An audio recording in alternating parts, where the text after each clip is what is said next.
Welcome to news pulse. నేను శ్వేత.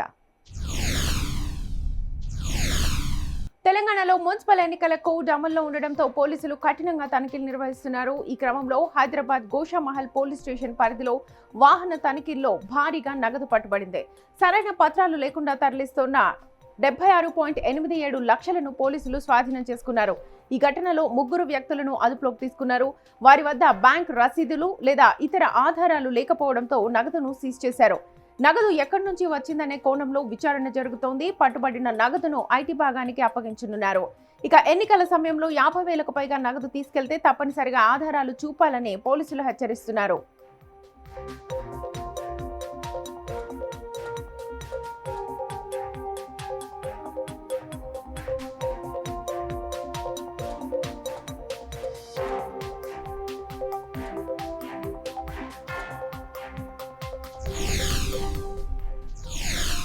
నారాయణపేట జిల్లా Makthal municipality పరిధిలో బీజేపీ అభ్యర్థి ఆత్మహత్యకు పాల్పడ్డాడు. 6వ వార్డు పరిధిలోని చందాపూర్ గ్రామానికి చెందిన 48 ఏళ్ల మహదేవప్ప బీజేపీ తరఫున కౌన్సిలర్ గా పోటీ చేస్తున్నారు.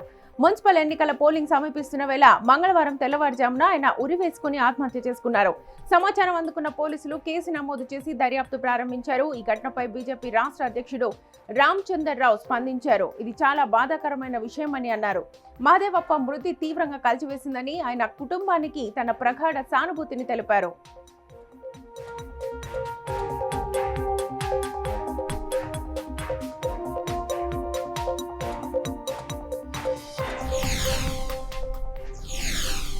ఆంధ్రప్రదేశ్ సీఎం చంద్రబాబు నాయుడు ఢిల్లీ పర్యటనలో ఉన్నారు. నిన్న రాత్రి గన్నవరం నుంచి ఢిల్లీ వెళ్లిన ఆయన జన్పద్ నివాసంలో బస చేశారు.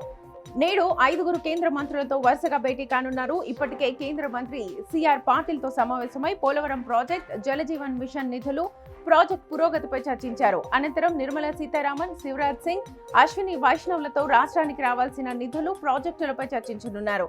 అలాగే అమిత్ షాతో రాజకీయ అంశాలు, తిరుమల లడ్డూ కల్తీ వ్యవహారంపై మాట్లాడనున్నట్లుగా తెలుస్తోంది.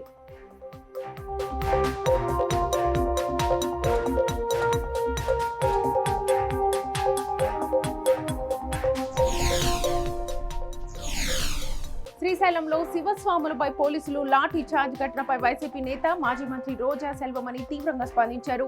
ఎక్స్ వేదికగా ఆమె కీలక వ్యాఖ్యలు చేశారు. భక్తులపై లాఠీ చార్జ్ చేయడం హేయమైన చర్య అని అన్నారు. రౌడీలు, గూండాలు అరాచకాలు చేస్తున్నప్పుడు పోలీసులు ఎందుకు స్పందించలేదని ప్రశ్నించారు. సామాన్య భక్తులపై మాత్రం కఠినంగా వ్యవహరించడం సిగ్గుచేటని రోజా మండిపడ్డారు. ఇది రాక్షస పాలనకు నిదర్శనమని వ్యాఖ్యానించారు. పోలీస్ వ్యవస్థను ఇలా మారినందుకు ప్రభుత్వమే కారణమని ఆరోపించారు. ఇకనైనా పోలీసులు ప్రజల కోసం పనిచేయాలని, పాలకులకు ఊడిగం చేయడం ఇకనైనా మానాలని రోజా కోరారు. భక్తులను గౌరవించాలని సూచించారు.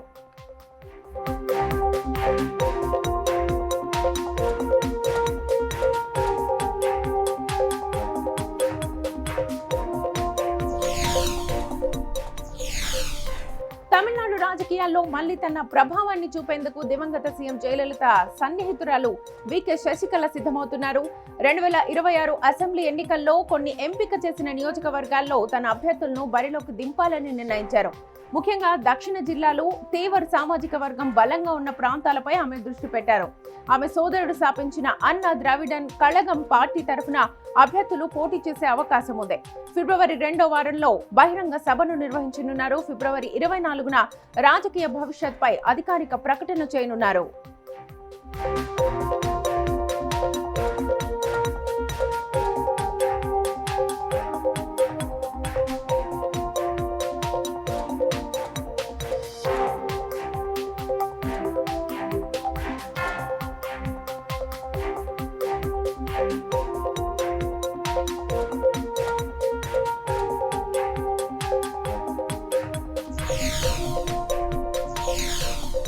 భారత మాజీ army chief general MM Naravane రాసిన 4 స్టార్స్ ఆఫ్ డెస్టినీ పుస్తకం దేశవ్యాప్తంగా వివాదానికి దారితీసింది. ఇందులో గాల్వాన్ ఘర్షణ, పుల్వామా ఘటనలపై సున్నితమైన అంశాలు ఉండడంతో కేంద్ర రక్షణ శాఖ అనుమతి ఇవ్వలేదు. దీంతో 2024లో విడుదల కావాల్సిన పుస్తకం ఇప్పటికీ బయటకు రాలేదు. అయితే 2026 బడ్జెట్ సమావేశాల్లో రాహుల్ గాంధీ ఈ పుస్తకాన్ని సభలో చూపించడంతో గందరగోళం ఏర్పడింది. విడుదల కాని పుస్తకం విషయాలు చదవొద్దని స్పీకర్ హెచ్చరించారు. చర్చపై పట్టుబట్టడంతో 8 మంది ఎంపీలను సస్పెండ్ చేశారు.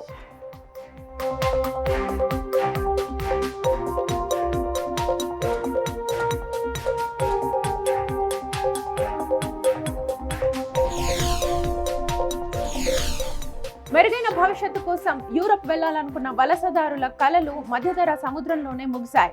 లిబియా తీరంలో జరిగిన ఘోర పడవ ప్రమాదంలో 2 పసికందులు సహా 53 మంది ప్రాణాలు కోల్పోయారు.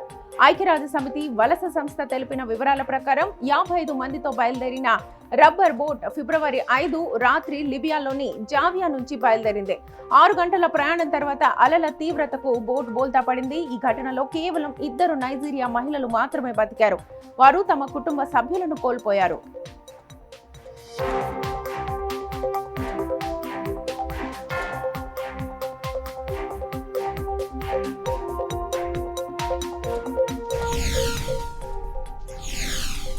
భారత్ తమకు బలమైన మిత్రదేశమని రష్యా విదేశాంగ మంత్రి సెర్గీ లావ్రోవ్ అన్నారు. అయితే అమెరికా ఉద్దేశపూర్వకంగా భారత్ ను రష్యా నుంచి దూరం చేయడానికి ప్రయత్నిస్తోందని ఆరోపించారు.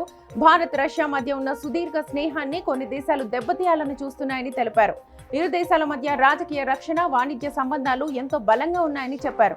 ఈ బంధాన్ని విచ్ఛిన్నం చేయడం ఎవరి వల్ల కాదని లావ్రోవ్ స్పష్టం చేశారు.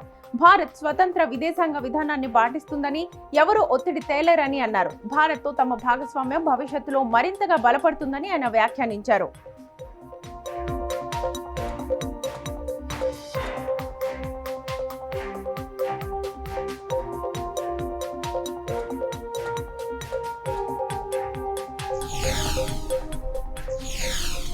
T20 వరల్డ్ కప్ 2026 గ్రూప్ దశలో భారత్తో మ్యాచ్ ఆడబోమన్న పాకిస్తాన్ నిర్ణయాన్ని ఉపసంహరించుకుంది.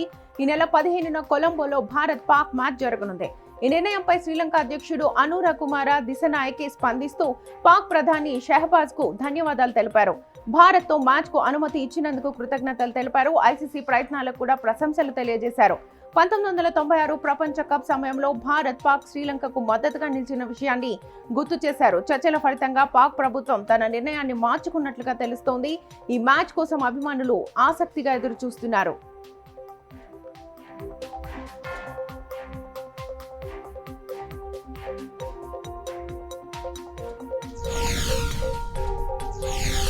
భారత క్రికెటర్ల వార్షిక సెంట్రల్ కాంట్రాక్టులను బీసీసీఐ సోమవారం ప్రకటించింది. ఈ జాబితాలో 2 కీలక ఆటగాళ్లను కాంట్రాక్ట్ నుంచి తొలగించింది. ప్రస్తుతం మంచి ఫామ్ లో ఉన్న ఇషాన్ కిషన్ తో పాటు స్టార్ బౌలర్ మహమ్మద్ షమీకి ఈసారి చోటు దక్కలేదు. ఇది అభిమానులను ఆశ్చర్యానికి గురిచేసింది. కాంట్రాక్టుల విషయంలో బీసీసీఐ కఠిన నిర్ణయం తీసుకున్నట్లుగా తెలుస్తోంది. ఫిట్నెస్, లభ్యత, క్రమశిక్షణ వంటి అంశాల ఆధారంగా ఎంపిక చేసినట్లుగా సమాచారం. ఈ మార్పులు భారత జట్టులో కొత్త ఆటగాళ్లకు అవకాశం కల్పించేలా ఉంటాయని క్రికెట్ వర్గాలు భావిస్తున్నాయి.